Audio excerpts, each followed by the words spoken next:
Vice President Cheney,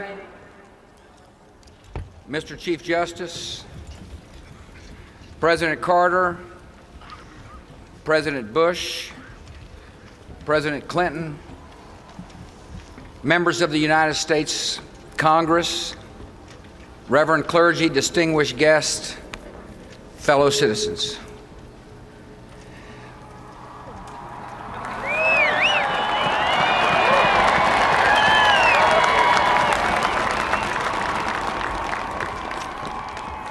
On this day, prescribed by law and marked by ceremony, we celebrate the durable wisdom of our Constitution and recall the deep commitments that unite our country. I am grateful for the honor of this hour, mindful of the consequential times in which we live, and determined to fulfill the oath that I have sworn and you have witnessed. At this second gathering, our duties are defined not by the words I use, but by the history we have seen together. For a half a century, America defended our own freedom by standing watch on distant borders. After the shipwreck of communism came years of relative quiet, years of repose, years of sabbatical. And then there came a day of fire. We have seen our vulnerability, and we have seen its deepest source. For as long as whole regions of the world simmer in resentment and tyranny, prone to ideologies that feed hatred and excuse murder, violence will gather and multiply in destructive power and cross the most offended borders and raise a mortal threat.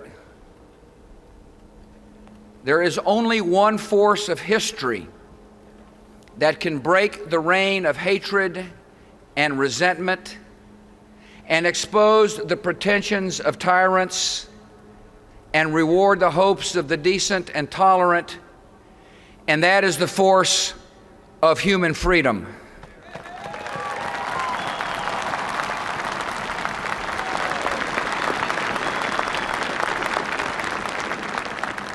We are led by events and common sense to one conclusion: the survival of liberty in our land increasingly depends on the success of liberty in other lands.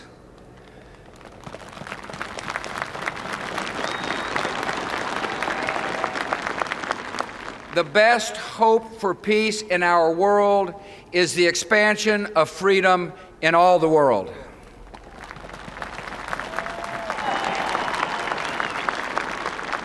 America's vital interests and our deepest beliefs are now one. From the day of our founding, we have proclaimed that every man and woman on this earth has rights and dignity and matchless value because they bear the image of the Maker of heaven and earth.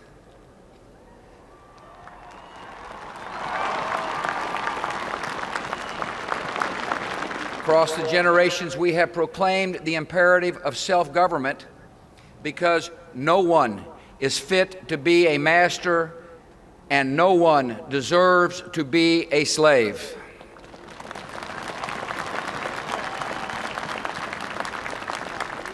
Advancing these ideals is the mission that created our nation. It is the honorable achievement of our fathers. Now it is the urgent requirement of our nation's security and the calling of our time.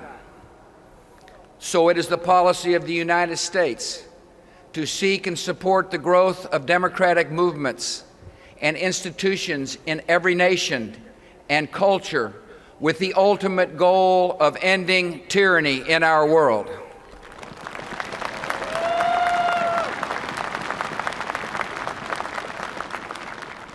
This is not primarily the task of arms, though we will defend ourselves and our friends by force of arms when necessary. Freedom, by its nature, must be chosen and defended by citizens and sustained by the rule of law and the protection of minorities. And when the soul of a nation finally speaks, the institutions that arise may reflect customs and traditions very different from our own. America will not impose our own style of government on the unwilling. Our goal instead is to help others find their own voice, attain their own freedom, and make their own way. The great objective of ending tyranny is the concentrated work of generations. The difficulty of the task is no excuse for avoiding it. America's influence is not unlimited, but fortunately for the oppressed, America's influence is considerable, and we will use it confidently in freedom's cause.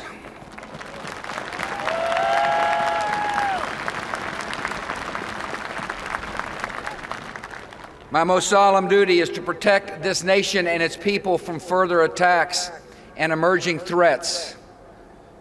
Some have unwisely chosen to test America's resolve and have found it firm.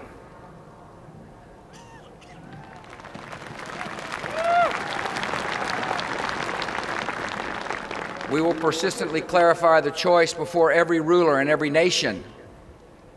The moral choice between oppression, which is always wrong, and freedom, which is eternally right.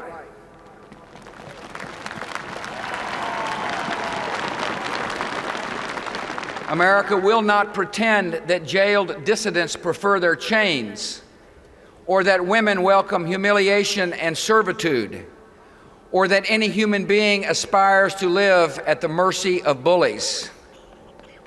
We will encourage reform in other governments by making clear that success in our relations will require the decent treatment of their own people.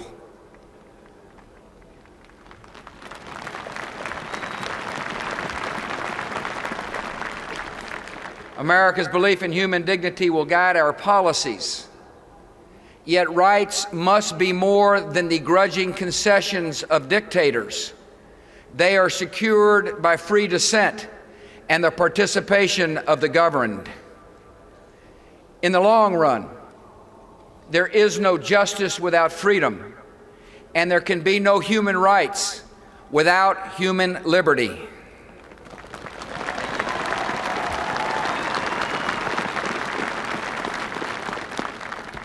Some I know have questioned the global appeal of liberty. Though this time in history, 4 decades defined by the swiftest advance of freedom ever seen, is an odd time for doubt. Americans of all people should never be surprised by the power of our ideals. Eventually, the call of freedom comes to every mind and every soul. We do not accept the existence of permanent tyranny because we do not accept the possibility of permanent slavery.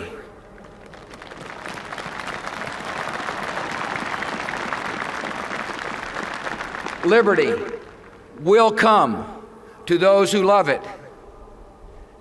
Today, America speaks anew to the peoples of the world. All who live in tyranny and hopelessness can know the United States will not ignore your oppression or excuse your oppressors.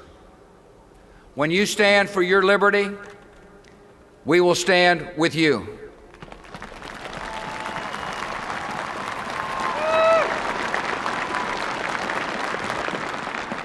Democratic reformers facing repression, prison, or exile can know America sees you for who you are, the future leaders of your free country. The rulers of outlaw regimes can know that we still believe, as Abraham Lincoln did, those who deny freedom to others deserve it not for themselves, and under the rule of a just God cannot long retain it. The leaders of governments with long habits of control need to know. To serve your people, you must learn to trust them. Start on this journey of progress and justice, and America will walk at your side.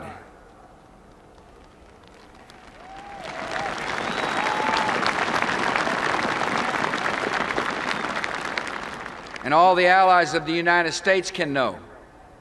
We honor your friendship, we rely on your counsel, and we depend on your help. Division among free nations is a primary goal of freedom's enemies. The concerted effort of free nations to promote democracy is a prelude to our enemies' defeat. Today, I also speak anew to my fellow citizens. From all of you, I have asked patience in the hard task of securing America, which you have granted in good measure. Our country has accepted obligations that are difficult to fulfill and would be dishonorable to abandon. Yet because we have acted in the great liberating tradition of this nation, tens of millions have achieved their freedom.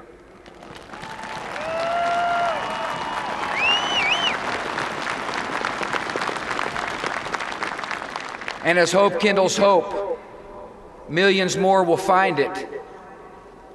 By our efforts, we have lit a fire as well, a fire in the minds of men. It warms those who feel its power. It burns those who fight its progress. And one day, this untamed fire of freedom will reach the darkest corners of our world.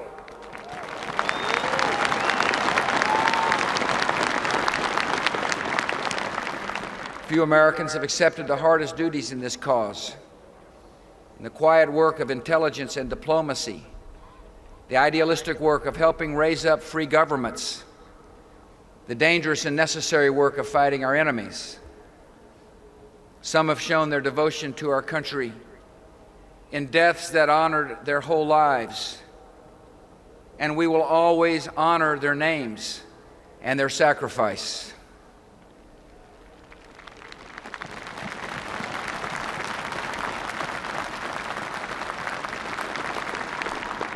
All Americans have witnessed this idealism, and some for the first time. I ask our youngest citizens to believe the evidence of your eyes. You have seen duty and allegiance in the determined faces of our soldiers. You have seen that life is fragile, and evil is real, and courage triumphs. Make the choice to serve in a cause larger than your wants, larger than yourself.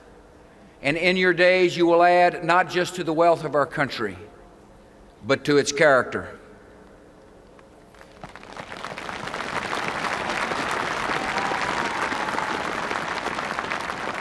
America has need of idealism and courage because we have essential work at home, the unfinished work of American freedom. In a world moving toward liberty, we are determined to show the meaning and promise of liberty. In America's ideal of freedom, citizens find the dignity and security of economic independence instead of laboring on the edge of subsistence. This is the broader definition of liberty that motivated the Homestead Act, the Social Security Act, and the GI Bill of Rights. And now we will extend this vision by reforming great institutions to serve the needs of our time. To give every American a stake in the promise and future of our country, we will bring the highest standards to our schools and build an ownership society.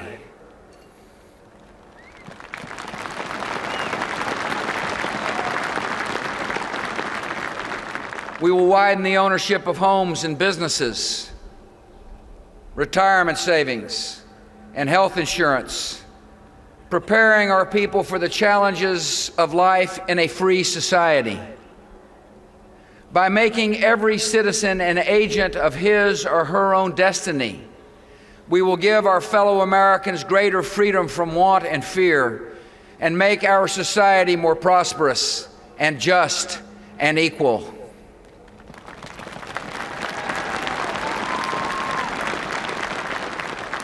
In America's ideal of freedom, the public interest depends on private character, on integrity, and tolerance toward others, and the rule of conscience in our own lives. Self-government relies, in the end, on the governing of the self.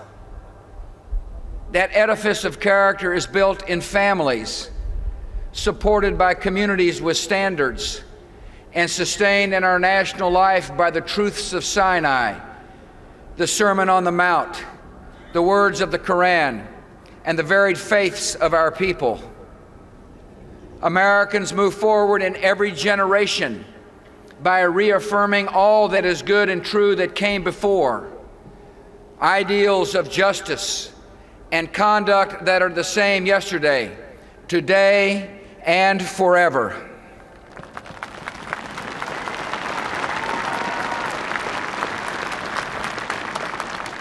In America's ideal of freedom, the exercise of rights is ennobled by service and mercy and a heart for the weak. Liberty for all does not mean independence from one another. Our nation relies on men and women who look after a neighbor and surround the lost with love. Americans at our best value the life we see in one another and must always remember that even the unwanted have worth.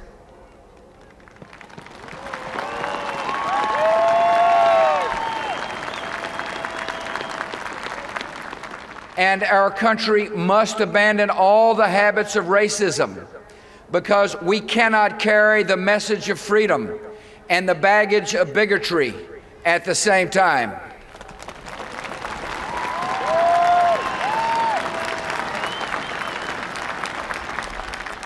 From the perspective of a single day, including this day of dedication, the issues and questions before our country are many. From the viewpoint of centuries, the questions that come to us are narrowed and few. Did our generation advance the cause of freedom? And did our character bring credit to that cause? These questions that judge us also unite us, because Americans of every party and background, Americans by choice and by birth, are bound to one another in the cause of freedom.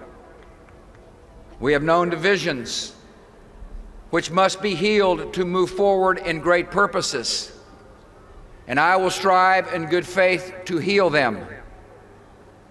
Yet those divisions do not define America. We felt the unity and fellowship of our nation when freedom came under attack, and our response came like a single hand over a single heart.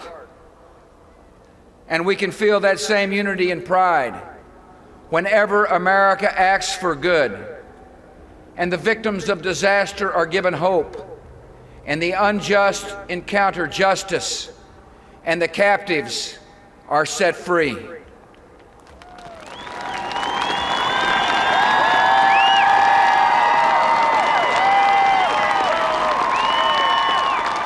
We go forward with complete confidence in the eventual triumph of freedom, not because history runs on the wheels of inevitability. It is human choices that move events. Not because we consider ourselves a chosen nation. God moves and chooses as He wills. We have confidence because freedom is the permanent hope of mankind, the hunger in dark places, the longing of the soul. When our founders declared a new order of the ages, when soldiers died in wave upon wave for a union based on liberty, when citizens marched in peaceful outrage under the banner Freedom Now, they were acting on an ancient hope that is meant to be fulfilled. History has an ebb and flow of justice, but history also has a visible direction set by liberty and the author of liberty.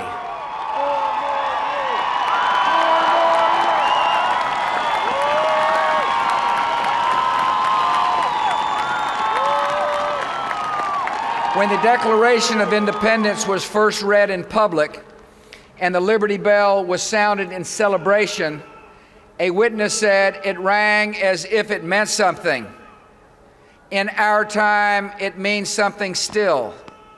America in this young century proclaims liberty throughout all the world and to all the inhabitants thereof. Renewed in our strength, tested but not weary, we are ready for the greatest achievements in the history of freedom. May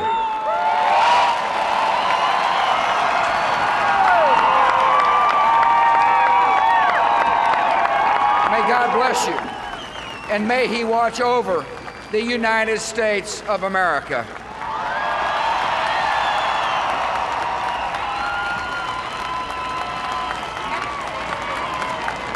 President George W. Bush, having been sworn in for his second term, has now delivered his second inaugural address. Thank you. Thank you.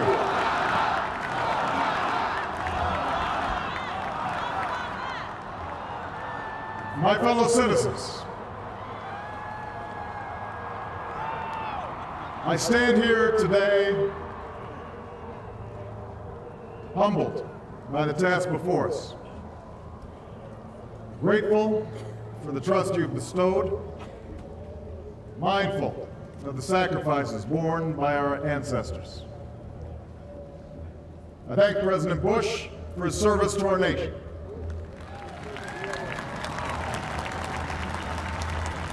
As well as the generosity and cooperation he has shown throughout this transition. 44 Americans have now taken the presidential oath. The words have been spoken during rising tides of prosperity and the still waters of peace.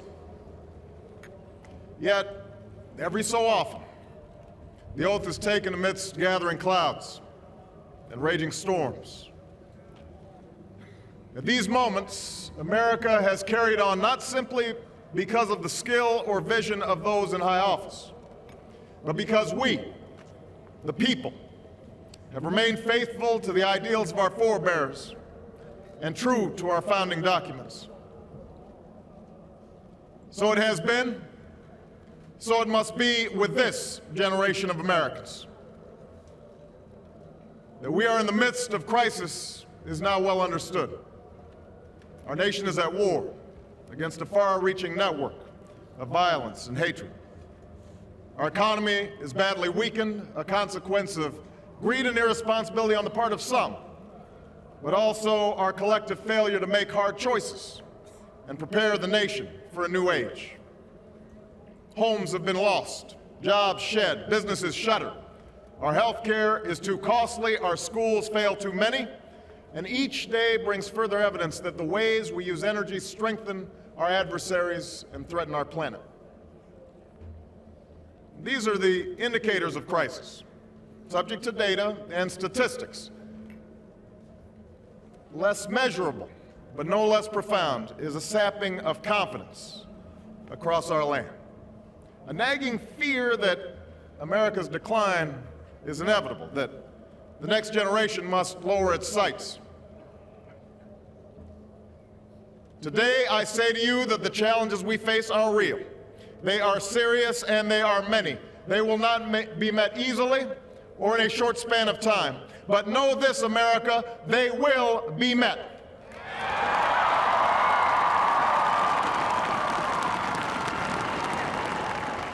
On this day, we gather because we have chosen hope over fear, unity of purpose over conflict and discord. On this day, we come to proclaim an end to the petty grievances and false promises, the recriminations and worn-out dogmas that for far too long have strangled our politics. We remain a young nation But in the words of Scripture, the time has come to set aside childish things. The time has come to reaffirm our enduring spirit, to choose our better history, to carry forward that precious gift, that noble idea passed on from generation to generation, the God-given promise that all are equal, all are free, and all deserve a chance to pursue their full measure of happiness.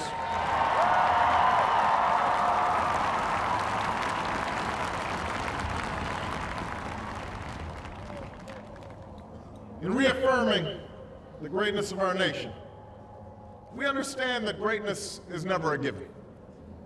It must be earned. Our journey has never been one of shortcuts or settling for less. It has not been the path for the faint-hearted, for those who prefer leisure over work or seek only the pleasures of riches and fame. Rather, it has been the risk-takers, the doers, the makers of things, some celebrated, but more often men and women obscure in their labor, who have carried us up the long, rugged path towards prosperity and freedom. For us, they packed up their few worldly possessions and traveled across oceans in search of a new life. For us, they toiled in sweatshops and settled the West, endured the lash of the whip, and plowed the hard earth. For us, they fought and died in places like Concord and Gettysburg, Normandy, and Quai San. Time and again, these men and women struggled and sacrificed and worked till their hands were raw so that we might live a better life. They saw America as bigger than the sum of our individual ambitions, greater than all the differences of birth or wealth or faction. This is the journey we continue today. We remain the most prosperous, powerful nation on earth. Our workers are no less productive than when this crisis began. Our minds are no less inventive, our goods and services no less needed than they were last week or last month or last year. Our capacity remains undiminished. But our time of standing pat, of protecting narrow interests and putting off unpleasant decisions, that time has surely passed. Starting today, we must pick ourselves up, dust ourselves off, and begin again the work of remaking America.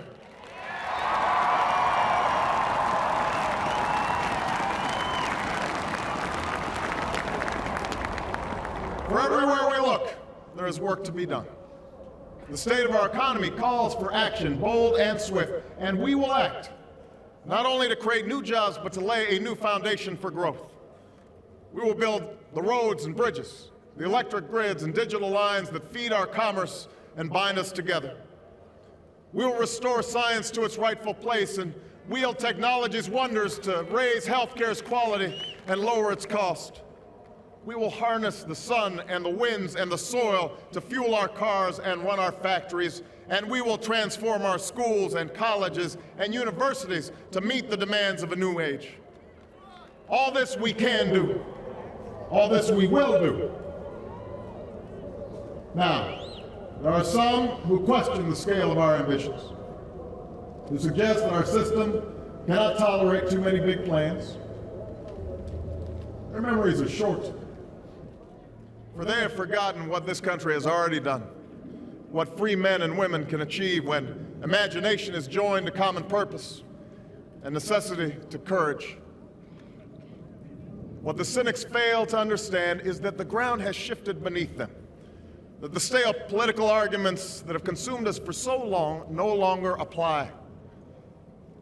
The question we ask today is not whether our government is too big or too small, but whether it works, whether it helps families find jobs at a decent wage, care they can afford, a retirement that is dignified.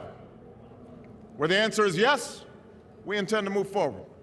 Where the answer is no, programs will end. And those of us who manage the public's dollars will be held to account to spend wisely, reform bad habits, and do our business in the light of day, because only then can we restore the vital trust between a people and their government. Nor is the question before us whether the market is a force for good or ill. Its power to generate wealth and expand freedom is unmatched. But this crisis has reminded us that without a watchful eye, the market can spin out of control. The nation cannot prosper long when it favors only the prosperous.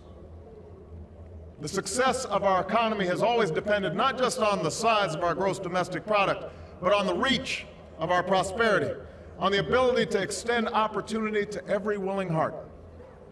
Not out of charity, but because it is the surest route to our common good.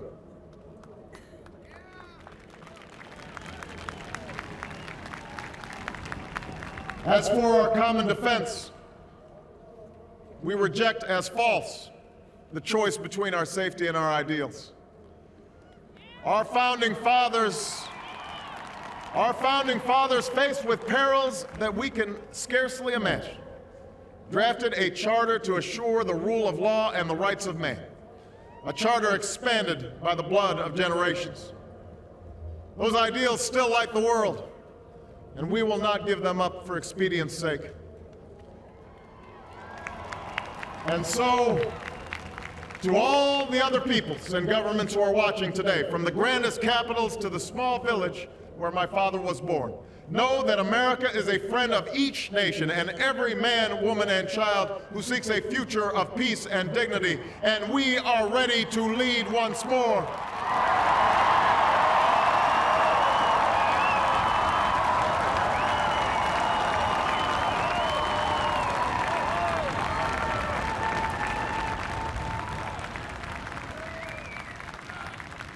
Recall that earlier generations faced down fascism and communism not just with missiles and tanks, but with the sturdy alliances and enduring convictions.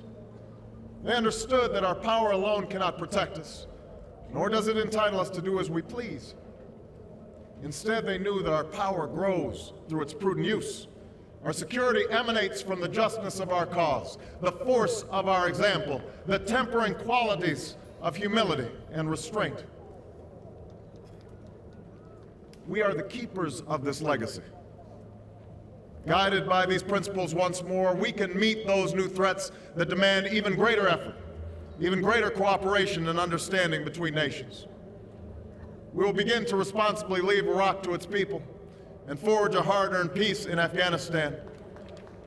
With old friends and former foes, we will work tirelessly to lessen the nuclear threat and roll back the specter of a warming planet. We will not apologize for our way of life, nor will we waver in its defense. And for those who seek to advance their aims by inducing terror and slaughtering innocents, we say to you now that our spirit is stronger and cannot be broken. You cannot outlast us, and we will defeat you.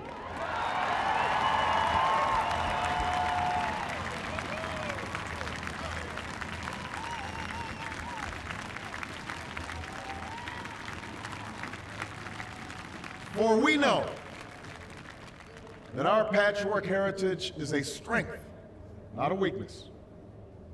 We are a nation of Christians and Muslims, Jews and Hindus, and non-believers. We are shaped by every language and culture, drawn from every end of this earth. And because we have tasted the bitter swill of civil war and segregation and emerged from that dark chapter stronger and more united, we cannot help but believe that the old hatreds shall someday pass, that the lines of tribes shall soon dissolve, that as the world grows smaller, our common humanity shall reveal itself, and that America must play its role in ushering in a new era of peace. To the Muslim world, we seek a new way forward, based on mutual interest and mutual respect.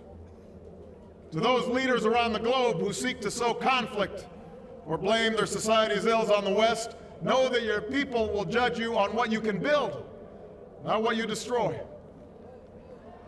To those who cling to power through corruption and deceit and the silencing of dissent, know that you are on the wrong side of history, but that we will extend a hand if you are willing to unclench your fist.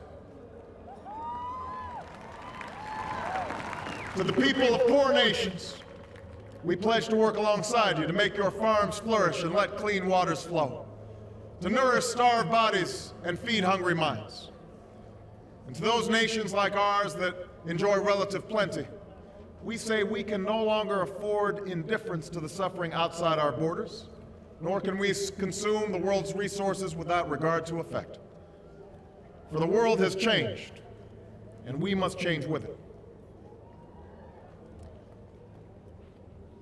As we consider the road that unfolds before us, we remember with humble gratitude those brave Americans who, at this very hour, patrol far-off deserts and distant mountains.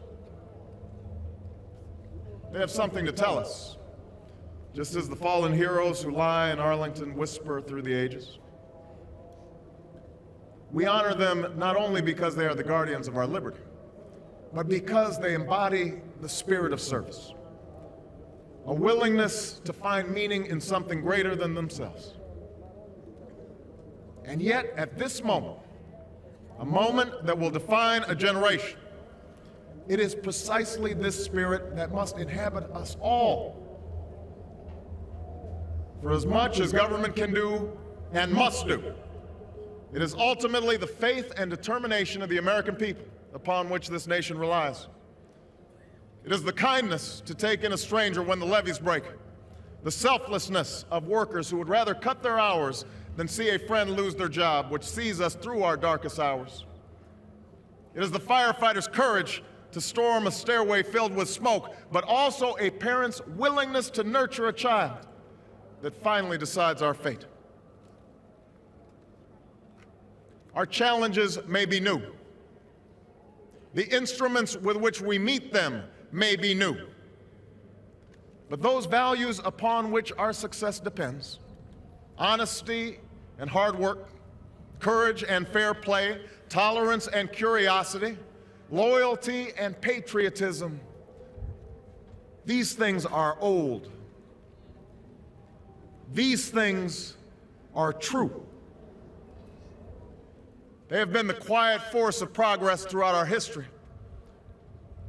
What is demanded then is a return to these truths. What is required of us now is a new era of responsibility, a recognition on the part of every American that we have duties to ourselves, our nation, and the world. Duties that we do not grudgingly accept, but rather seize gladly, firm in the knowledge that there is nothing so satisfying to the spirit, so defining of our character, than giving our all to a difficult task. This is the price and the promise of citizenship. This is the source of our confidence, the knowledge that God calls on us to shape an uncertain destiny. This is the meaning of our liberty and our creed, why men and women and children of every race and every faith can join in celebration across this magnificent mall, and why a man whose father less than 60 years ago might not have been served at a local restaurant can now stand before you to take a most sacred oath.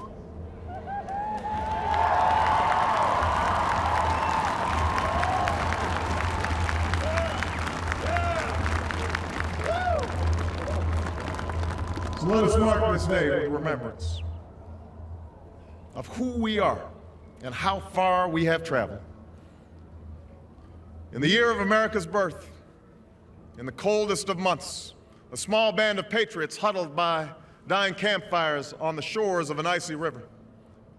The capital was abandoned. The enemy was advancing. The snow was stained with blood. At a moment when the outcome of our revolution was most in doubt, the father of our nation ordered these words be read to the people. Let it be told to the future world that in the depth of winter, when nothing but hope and virtue could survive, that the city and the country, alarmed at one common danger, came forth to meet it. America, in the face of our common dangers, in this winter of our hardship, let us remember these timeless words. With hope and virtue, let us brave once more the icy currents and endure what storms may come. Let it be said by our children's children that when we were tested, we refused to let this journey end, that we did not turn back nor did we falter, and with eyes fixed on the horizon and God's grace upon us, we carried forth that great gift of freedom and delivered it safely to future generations. Thank you. God bless you. And God bless the United States of America.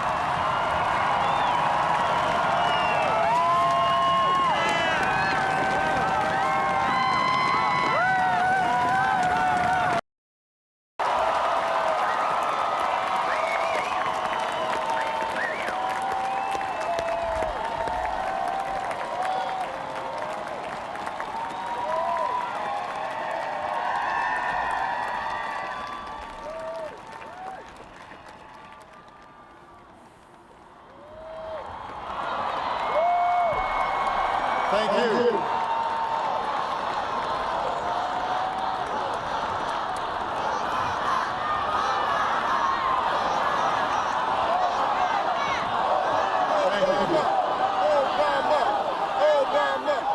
Thank you so much. Vice President Biden, Mr. Chief Justice, members of the United States Congress, distinguished guests, and fellow citizens. Each time we gather to inaugurate a president, we bear witness to the enduring strength of our Constitution. We affirm the promise of our democracy.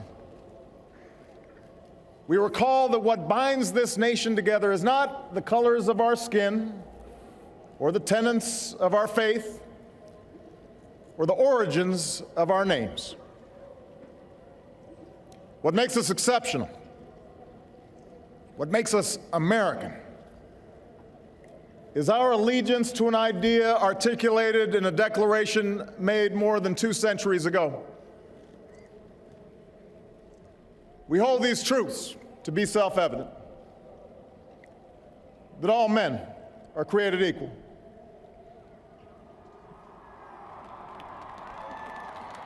that they are endowed by their Creator with certain unalienable rights,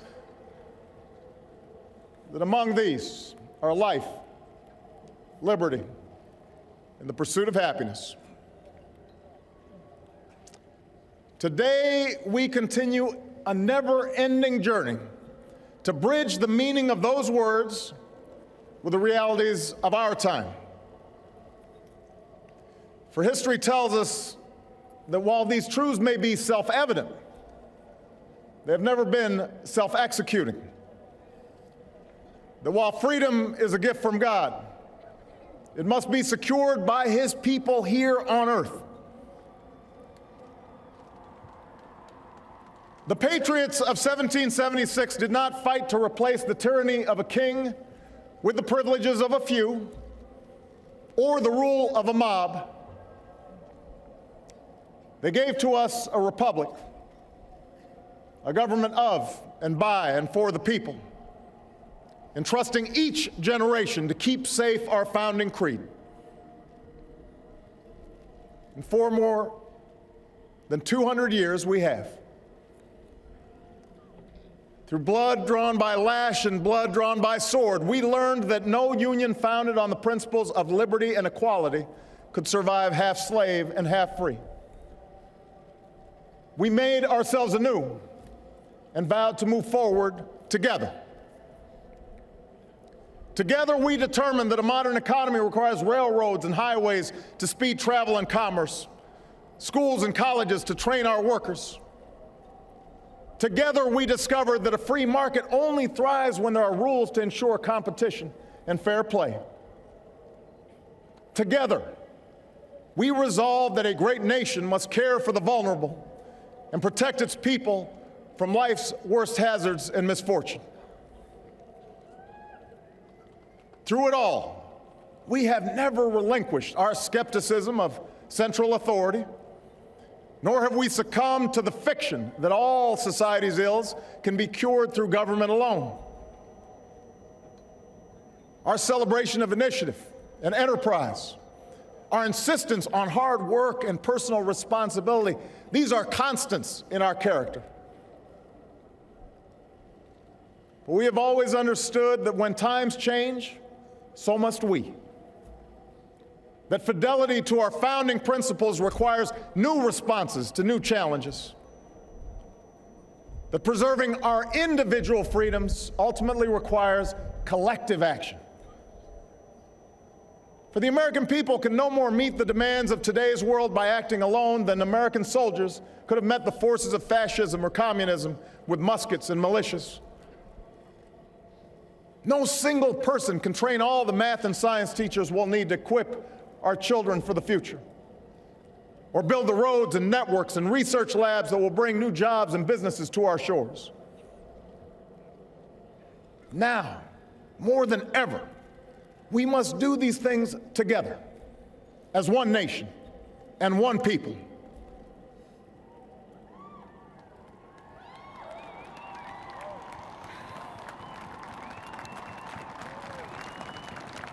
This generation of Americans has been tested by crises that steeled our resolve and proved our resilience. A decade of war is now ending.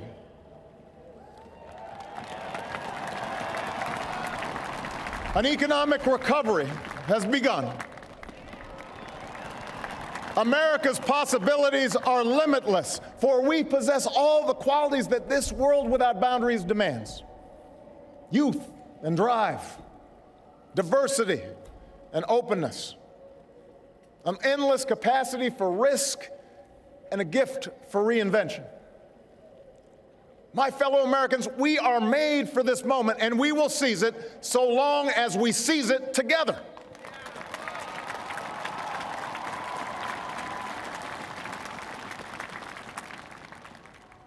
For we, the people, understand that our country cannot succeed when a shrinking few do very well and a growing many barely make it. We believe that America's prosperity must rest upon the broad shoulders of a rising middle class. We know that America thrives when every person can find independence and pride in their work, when the wages of honest labor liberate families from the brink of hardship. We are true to our creed when a little girl born into the bleakest poverty knows that she has the same chance to succeed as anybody else because she is an American, she is free, and she is equal not just in the eyes of God, but also in our own.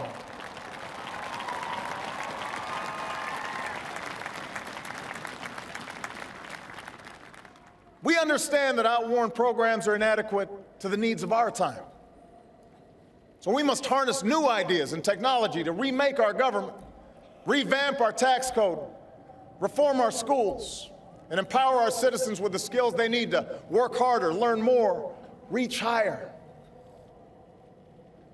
But while the means will change, our purpose endures. A nation that rewards the effort and determination of every single American. That is what this moment requires. That is what will give real meaning to our creed. We, the people, still believe that every citizen deserves a basic measure of security and dignity. We must make the hard choices to reduce the cost of health care and the size of our deficit. But we reject the belief that America must choose between caring for the generation that built this country and investing in the generation that will build its future.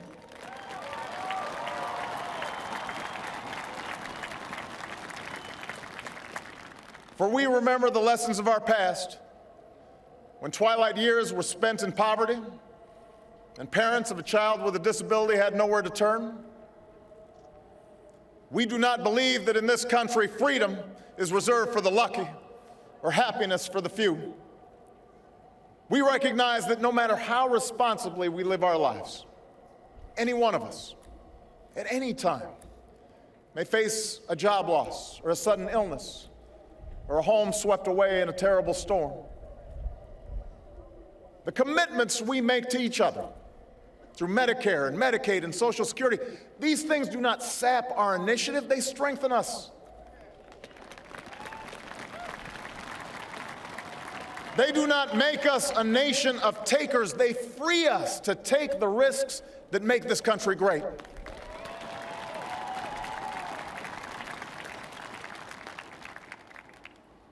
We, the people, still believe that our obligations as Americans are not just to ourselves, but to all posterity. We will respond to the threat of climate change, knowing that the failure to do so would betray our children and future generations.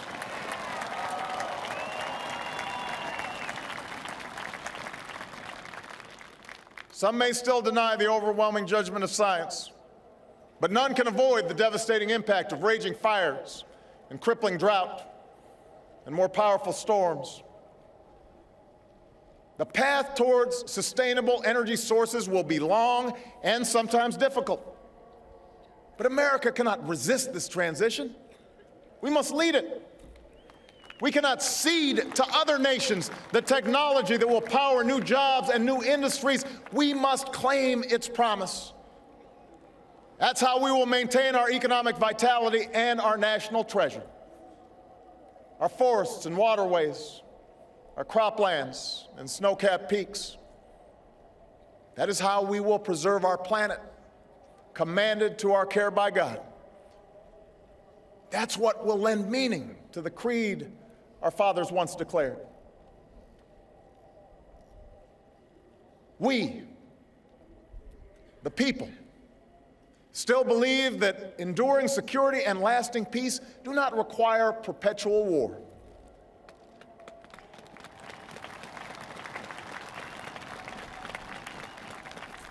Our brave men and women in uniform, tempered by the flames of battle, are unmatched in skill and courage. Our citizens, seared by the memory of those we have lost, know too well the price that is paid for liberty. The knowledge of their sacrifice will keep us forever vigilant against those who would do us harm. But we are also heirs to those who won the peace and not just the war, who turned sworn enemies into the surest of friends, and we must carry those lessons into this time as well. We will defend our people and uphold our values through strength of arms and rule of law. We will show the courage to try and resolve our differences with other nations peacefully, not because we are naive about the dangers we face, but because engagement can more durably lift suspicion and fear. America will remain the anchor of strong alliances in every corner of the globe. And we will renew those institutions that extend our capacity to manage crisis abroad. For no one has a greater stake in a peaceful world than its most powerful nation. We will support democracy from Asia to Africa, from the Americas to the Middle East, because our interests and our conscience compel us to act on behalf of those who long for freedom.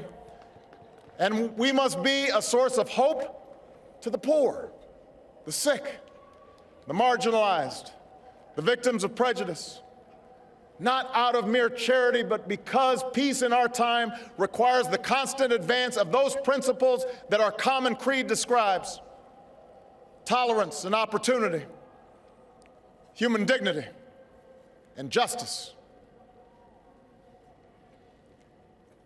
We, the people, declare today that the most evident of truths, that all of us are created equal, is the star that guides us still. Just as it guided our forebears through Seneca Falls and Selma and Stonewall, just as it guided all those men and women, sung and unsung, who left footprints along this great mall, to hear a preacher say that we cannot walk alone, to hear a king proclaim that our individual freedom is inextricably bound to the freedom of every soul on earth.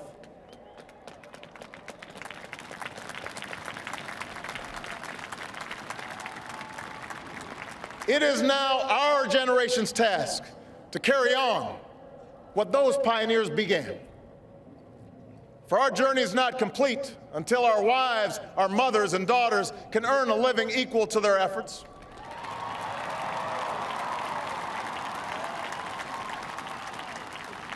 Our journey is not complete until our gay brothers and sisters are treated like anyone else under the law.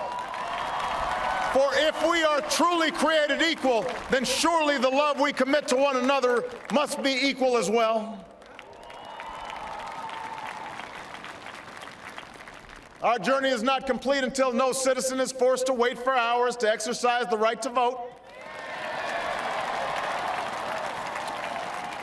Our journey is not complete until we find a better way to welcome the striving, hopeful immigrants who still see America as a land of opportunity, until bright young students and engineers are enlisted in our workforce rather than expelled from our country.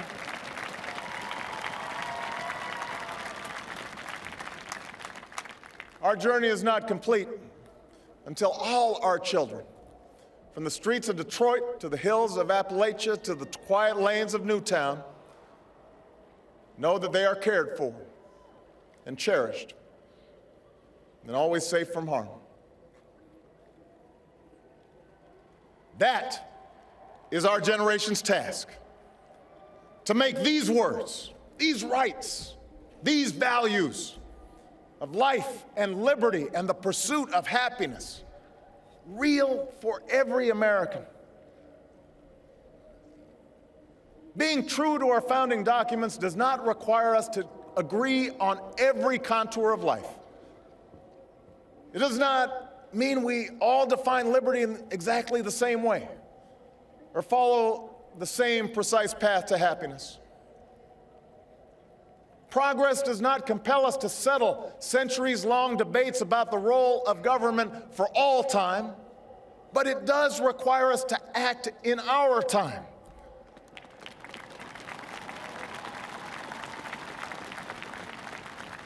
For now, decisions are upon us, and we cannot afford delay. We cannot mistake absolutism for principle, or substitute spectacle for politics, or treat name-calling as reasoned debate. We must act.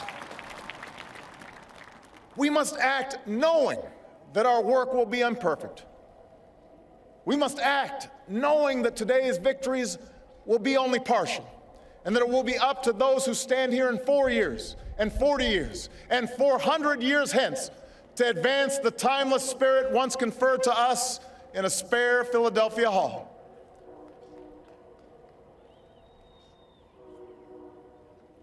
My fellow Americans,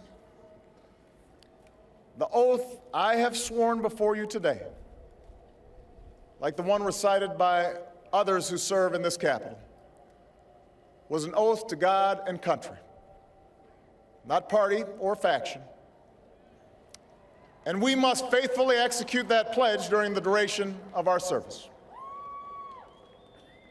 But the words I spoke today are not so different from the oath that is taken each time a soldier signs up for duty, or an immigrant realizes her dream. My oath is not so different from the pledge we all make to the flag that waves above and that fills our hearts with pride. They are the words of citizens, and they represent our greatest hope. You and I, as citizens, have the power to set this country's course. You and I, as citizens, have the obligation to shape the debates of our time, not only with the votes we cast, but with the voices we lift in defense of our most ancient values and enduring ideals. Let us, each of us, now embrace with solemn duty and awesome joy what is our lasting birthright. With common effort and common purpose, with passion and dedication, let us answer the call of history and carry into an uncertain future that precious light of freedom. Thank you, God bless you, and may He forever bless these United States of America.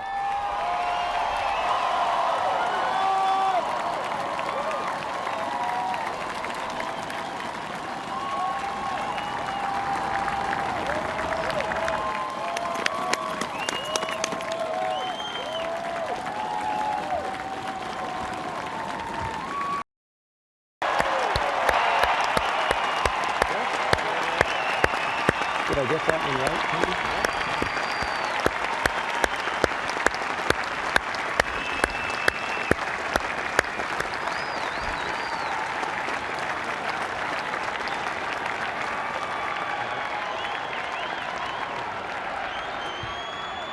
Chief Justice Roberts, President Carter, President Clinton, President Bush, President Obama, fellow Americans, and people of the world, thank you.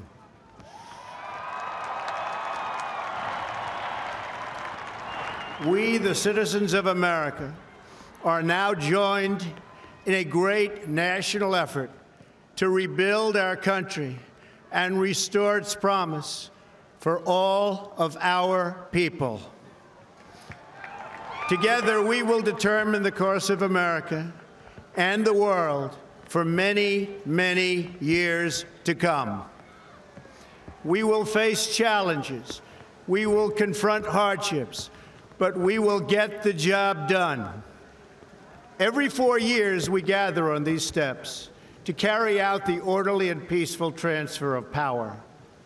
And we are grateful to President Obama and First Lady Michelle Obama for their gracious aid throughout this transition. They have been magnificent. Thank you.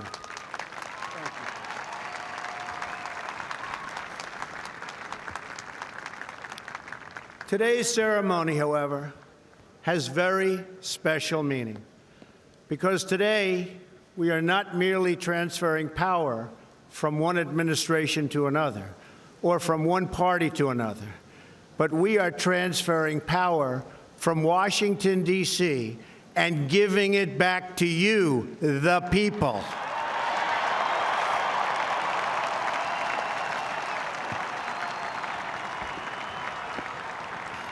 For too long, a small group in our nation's capital has reaped the rewards of government while the people have borne the cost.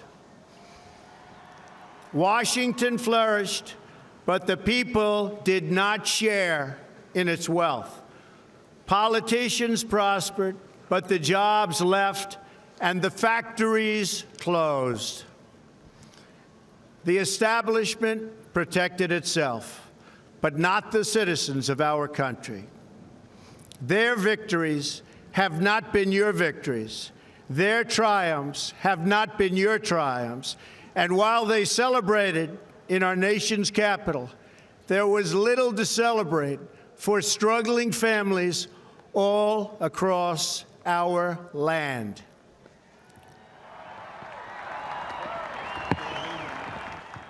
That all changes starting right here and right now, because this moment is your moment. It belongs to you.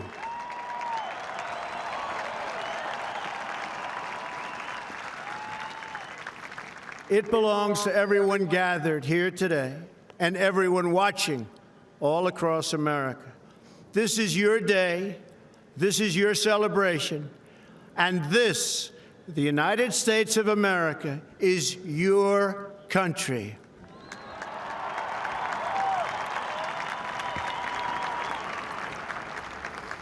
What truly matters is not which party controls our government, but whether our government is controlled by the people. January 20th, 2017 will be remembered as the day the people became the rulers of this nation again.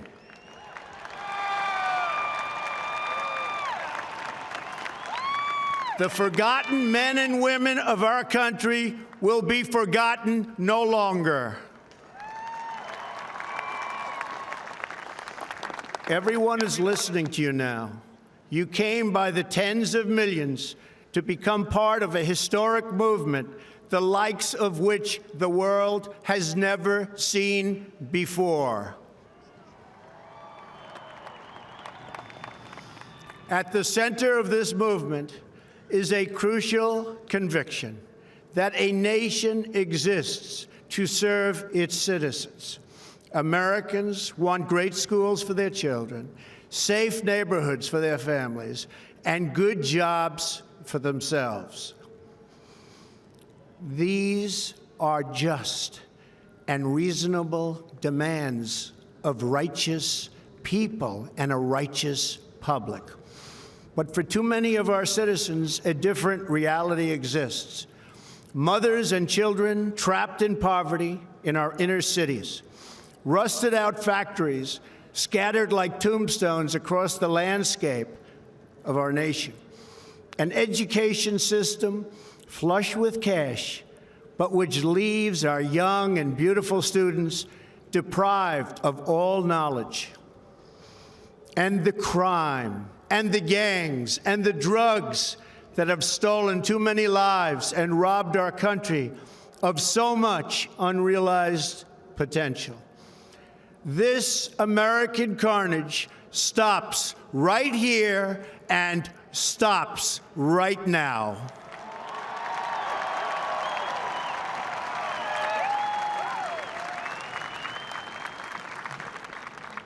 We are one nation, and their pain is our pain. Their dreams are our dreams, and their success will be our success.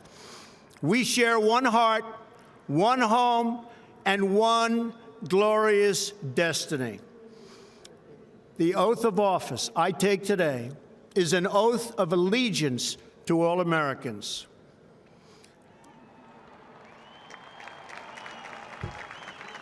For many decades, we've enriched foreign industry at the expense of American industry, subsidized the armies of other countries while allowing for the very sad depletion of our military.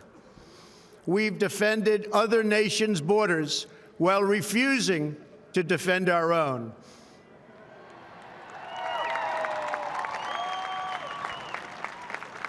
And spent trillions and trillions of dollars overseas while America's infrastructure has fallen into disrepair and decay. We've made other countries rich while the wealth, strength, and confidence of our country has dissipated over the horizon. One by one, the factories shuttered and left our shores, with not even a thought about the millions and millions of American workers that were left behind. The wealth of our middle class has been ripped from their homes and then redistributed all across the world. But that is the past, and now we are looking only to the future.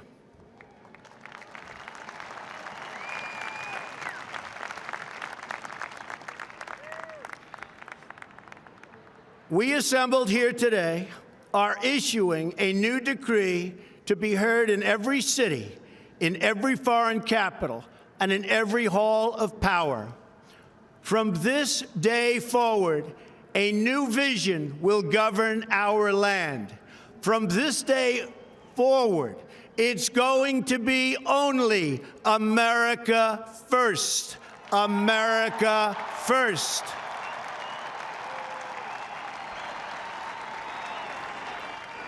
Every decision on trade, on taxes, on immigration, on foreign affairs will be made to benefit American workers and American families. We must protect our borders from the ravages of other countries making our products, stealing our companies, and destroying our jobs.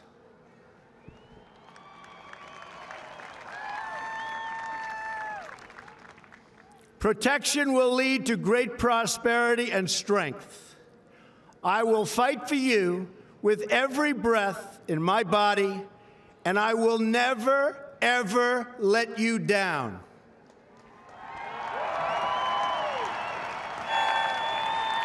America will start winning again, winning like never before. We will bring back our jobs. We will bring back our borders. We will bring back our wealth. And we will bring back our dreams.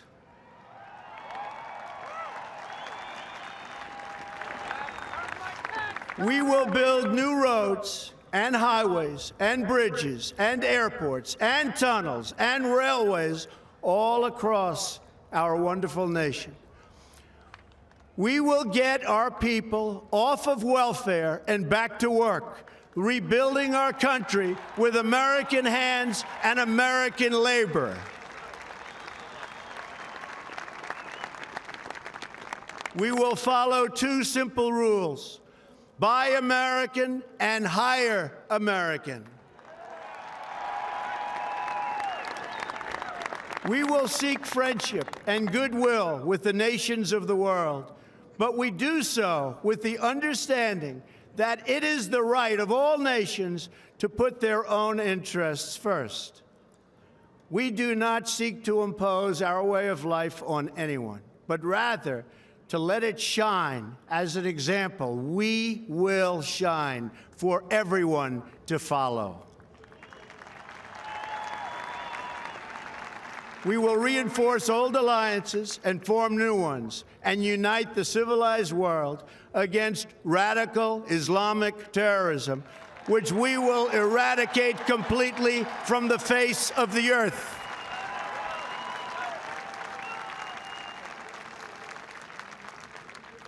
At the bedrock of our politics will be a total allegiance to the United States of America.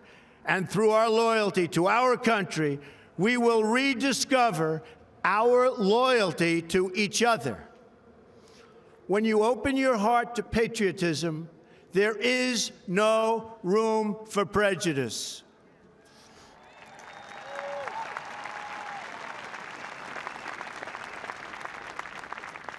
The Bible tells us how good and pleasant it is when God's people live together in unity. We must speak our minds openly, debate our disagreements honestly, but always pursue solidarity. When America is united, America is totally unstoppable.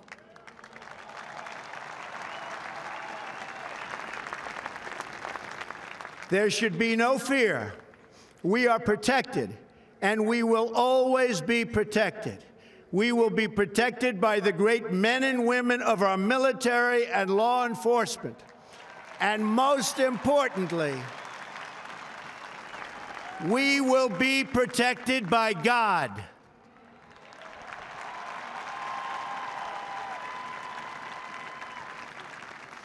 Finally, we must think big and dream even bigger. In America, we understand that a nation is only living as long as it is striving. We will no longer accept politicians who are all talk and no action, constantly complaining but never doing anything about it.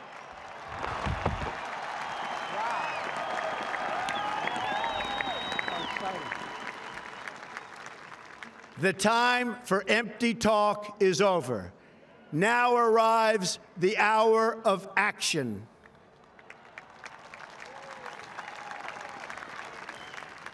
Do not allow anyone to tell you that it cannot be done. No challenge can match the heart and fight and spirit of America. We will not fail. Our country will thrive and prosper again. We stand at the birth of a new millennium, ready to unlock the mysteries of space, to free the earth from the miseries of disease, and to harness the energies, industries, and technologies of tomorrow. A new national pride will stir our souls, lift our sights, and heal our divisions. It's time to remember that old wisdom our soldiers will never forget, that whether we are black or brown or white, we all bleed the same red blood of patriots.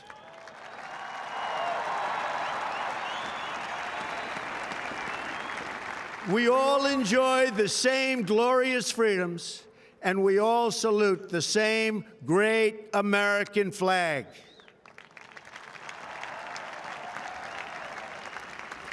And whether a child is born in the urban sprawl of Detroit, or the windswept plains of Nebraska.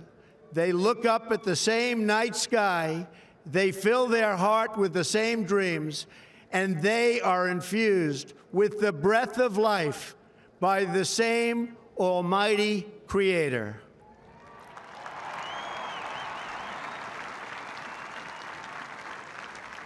So to all Americans in every city, near and far, small and large, from mountain to mountain, from ocean to ocean, hear these words: you will never be ignored again.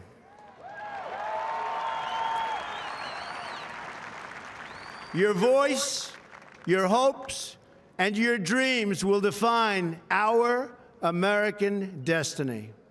And your courage and goodness and love will forever guide us along the way.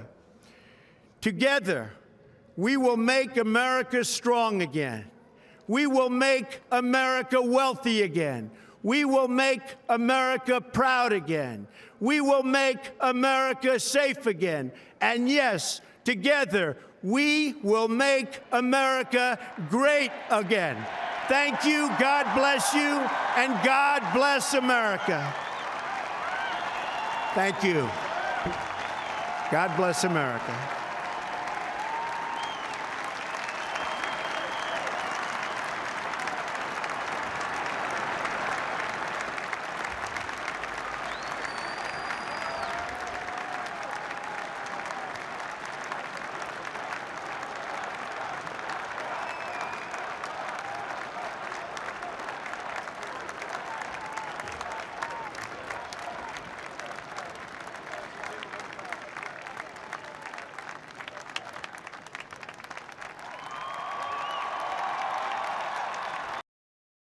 The 46th President of the United States, Joseph R.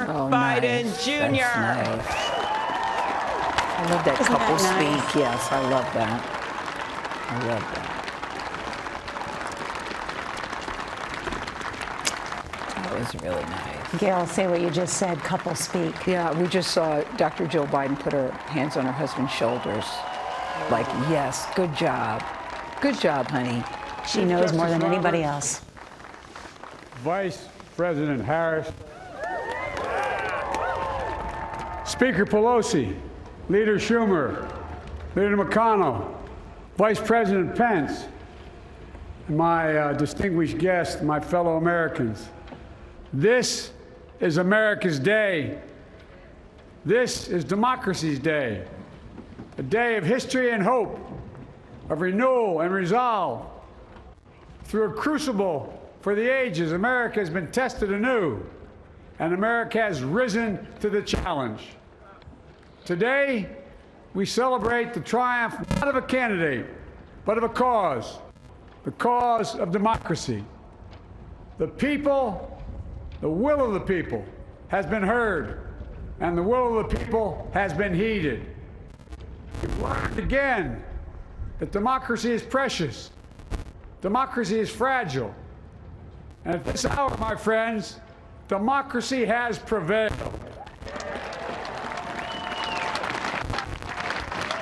So now, on this hallowed ground, where just a few days ago, violence sought to shake the Capitol's very foundation, we come together as one nation, under God, indivisible, to carry out the peaceful transfer of power as we have for more than 2 centuries. As we look ahead in our uniquely American way, restless, bold, optimistic, and set our sights on the nation we know we can be and we must be. I thank my predecessors of both parties for their presence here today. I thank them from the bottom of my heart. And I know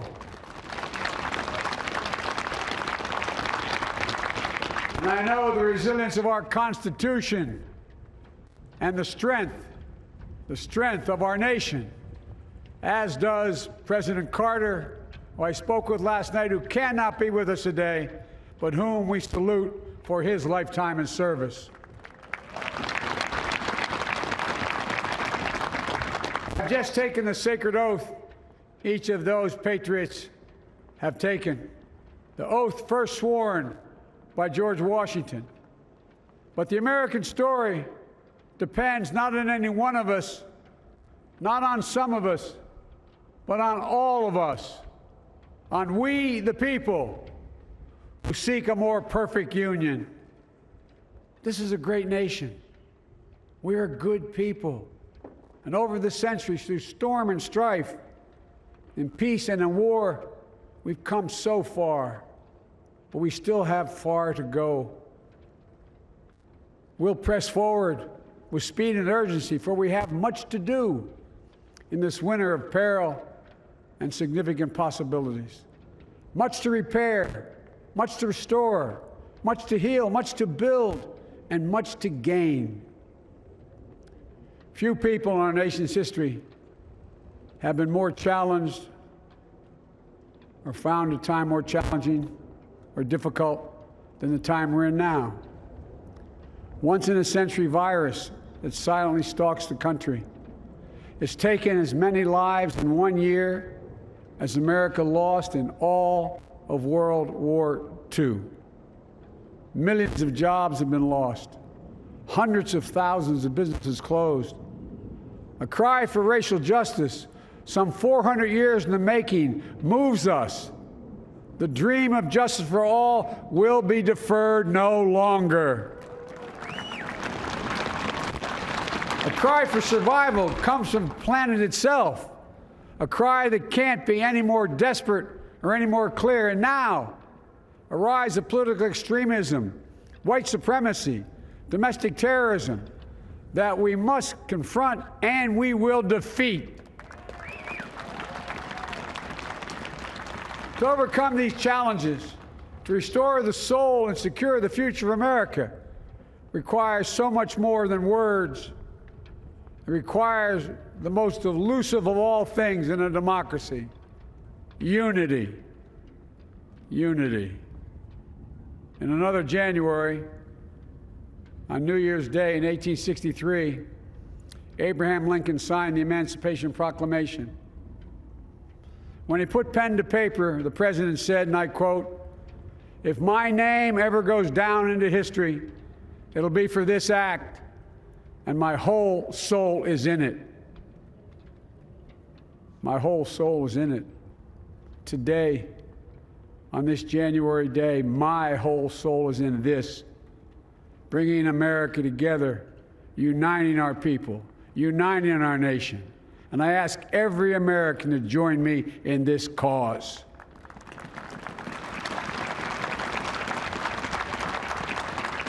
Uniting to fight the foes we face: anger, resentment and hatred, extremism, lawlessness, violence, disease, joblessness, and hopelessness. With unity, we can do great things, important things. We can right wrongs. We can put people to work in good jobs. We can teach our children in safe schools. We can overcome the deadly virus. We can reward work and rebuild the middle class and make health care secure for all. We can deliver racial justice, and we can make America once again the leading force for good in the world. I know speaking of unity can sound to some like a foolish fantasy these days. I know the forces that divide us are deep and they are real. But I also know they are not new. Our history has been a constant struggle between the American ideal that we're all created equal and the harsh, ugly reality that racism, nativism, fear, demonization have long torn us apart. The battle is perennial, and victory is never assured. Through Civil War, the Great Depression, World War, 9/11, through struggle, sacrifice, and setbacks, our better angels have always prevailed. In each of these moments, enough of us have come together to carry all of us forward. And we can do that now. History, faith, and reason show the way of unity.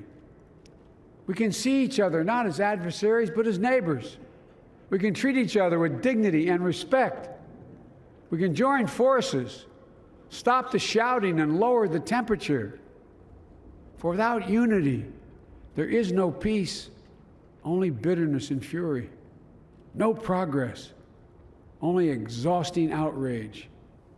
No nation, only a state of chaos. This is our historic moment of crisis and challenge, and unity is the path forward. And we must meet this moment as the United States of America. If we do that, I guarantee you we will not fail. We have never, ever, ever, ever failed in America when we've acted together. And so today, at this time, in this place, let's start afresh, all of us. Let's begin to listen to one another again, hear one another, see one another, show respect to one another. Politics doesn't have to be a raging fire, destroying everything in its path. Every disagreement doesn't have to be a cause for total war. And we must reject the culture in which facts themselves are manipulated and even manufactured.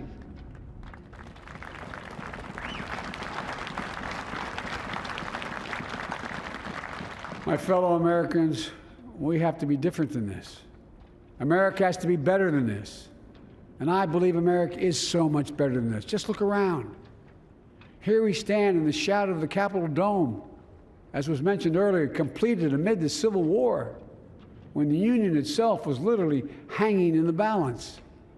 Yet we endured. We prevailed. Here we stand, looking out on the great mall where Dr. King spoke of his dream.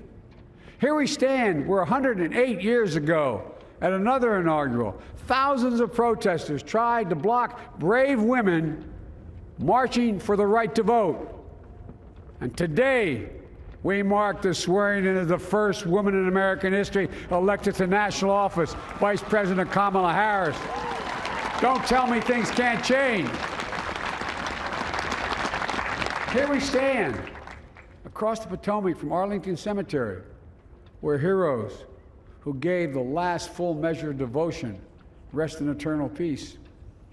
And here we stand, just days after a riotous mob thought they could use violence to silence the will of the people, to stop the work of our democracy, to drive us from this sacred ground.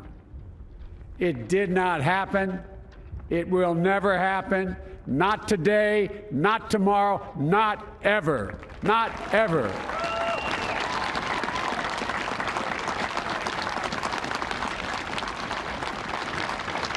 To all those who supported our campaign, I'm humbled by the faith you've placed in us. To all those who did not support us, let me say this. Hear me out as we move forward. Take a measure of me and my heart. And if you still disagree, so be it. That's democracy. That's America. The right to dissent peaceably within the guardrails of our republic is perhaps this nation's greatest strength. Yet hear me clearly. Disagreement must not lead to disunion. And I pledge this to you. I will be a president for all Americans. All Americans. And I promise you, I will fight as hard for those who did not support me as for those who did.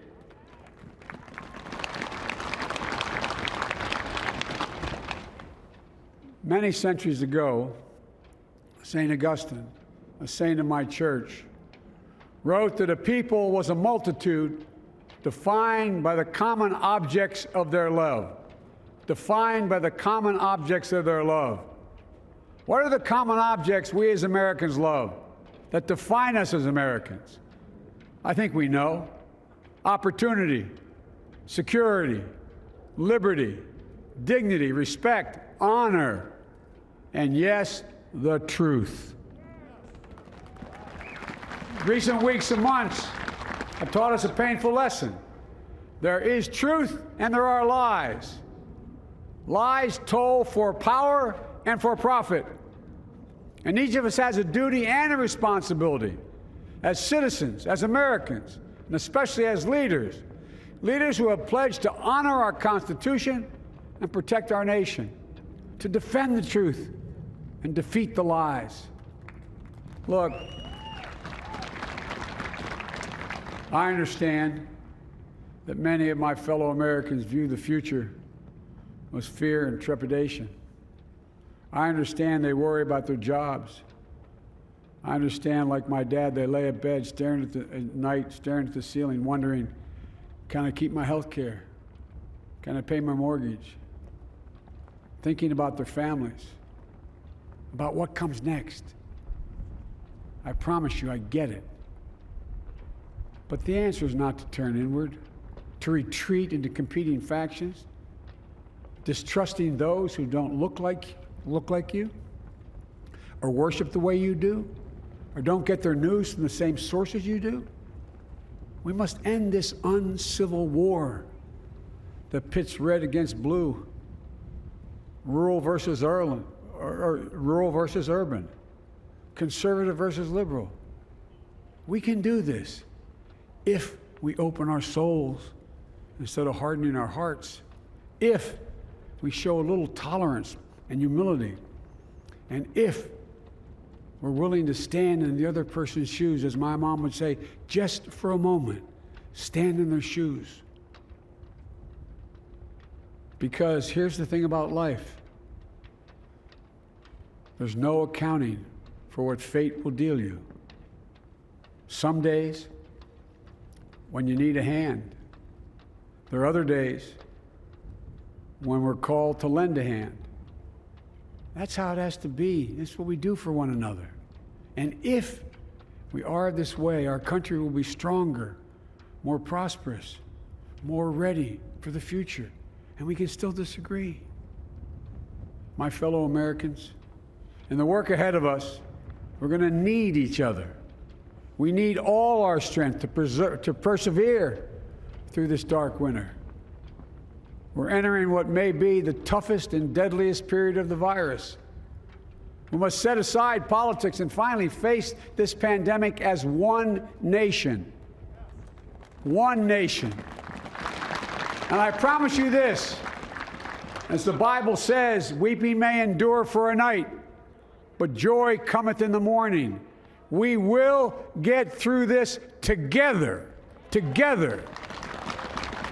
Look, folks, all my colleagues I serve with in the House and the Senate up here, we all understand the world is watching all of us today. So here's my message to those beyond our borders.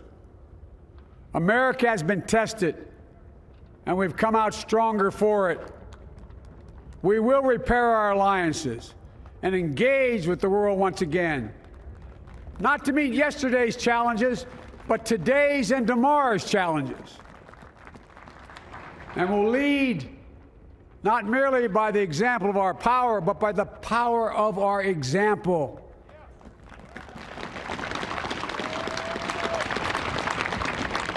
We'll be a strong and trusted partner for peace, progress, and security. Look, you all know we've been through so much in this nation. And my first act as president, I'd like to ask you to join me in a moment of silent prayer. Remember all those who we lost in this past year to the pandemic. Those 400,000 fellow Americans, moms, dads, husbands, wives, sons, daughters, friends, neighbors, and co-workers. We'll honor them by becoming the people and the nation we know we can and should be. So I ask you, let's say a silent prayer for those who've lost their lives and those left behind, and for our country.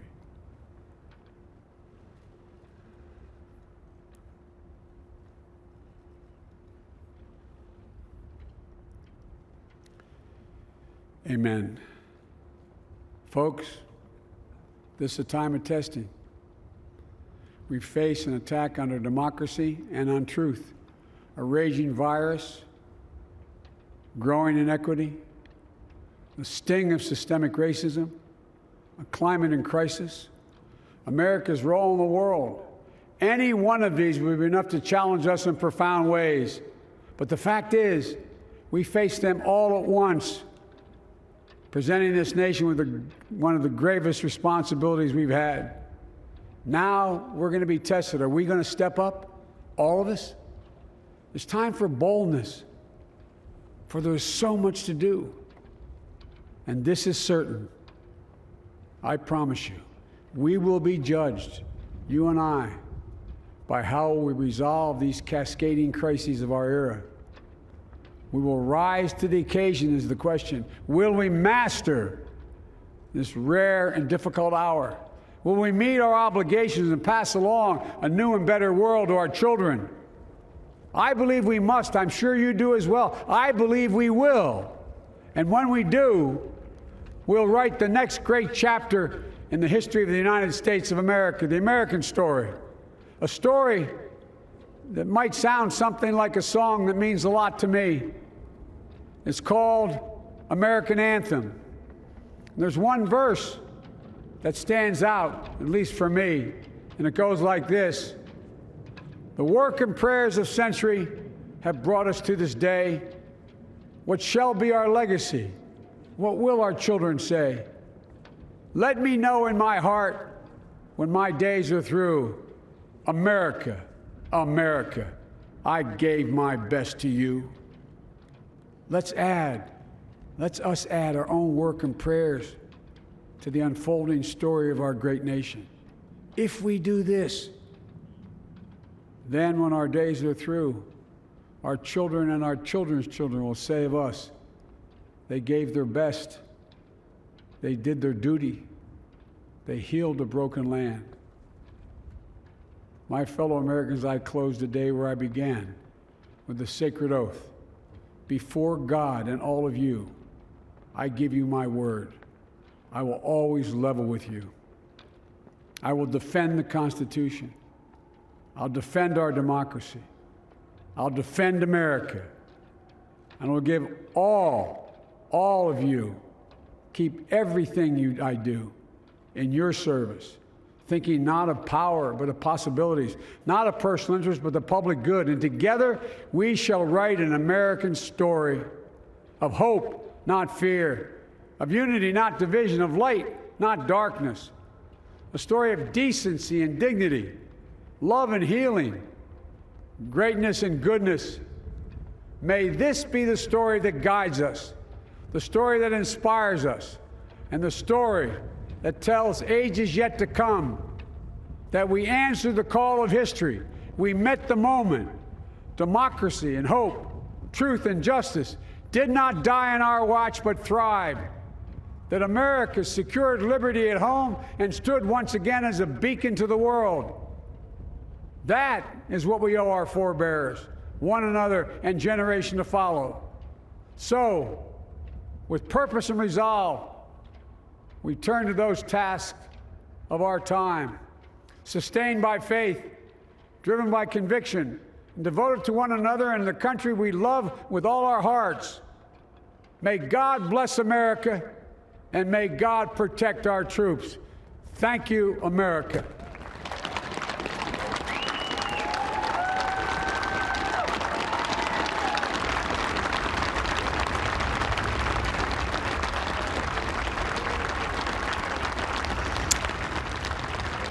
And there you have it, the 46th President of the United States, President Joseph R.